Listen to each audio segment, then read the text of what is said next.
শুভ সকাল। আজ শুক্রবার 2 মে 2025 খ্রিস্টাব্দ, 19 বৈশাখ 1432 বঙ্গাব্দ, 4 জিলকদ 1446 হিজরি।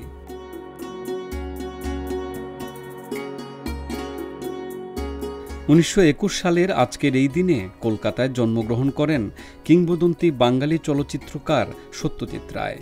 পূর্ণদৈর্ঘ্য, স্বল্পদৈর্ঘ্য ও প্রামাণ্যচিত্র মিলিয়ে সত্যজিৎ রায় পরিচালনা করেছেন 37টি সিনেমা। স্বীকৃতি হিসেবে অস্কারের পাশাপাশি পেয়েছেন নানা সম্মাননা।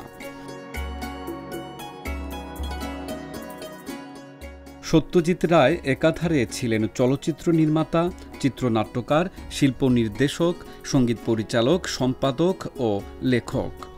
চলচ্চিত্র পরিচালনায় তার অসাধারণ নৈপুণ্য এবং মানবিক দৃষ্টিভঙ্গি বাংলা চলচ্চিত্রে একটি নতুন মাত্রা তৈরি করেছিল।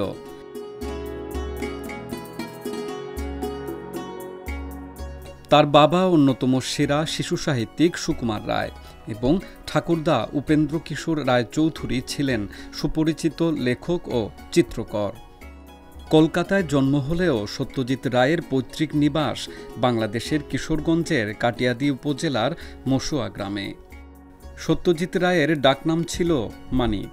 1992 সালের 23 এপ্রিল না ফেরার দেশে চলে যান চলচ্চিত্র অঙ্গনের প্রিয় মানিকদা।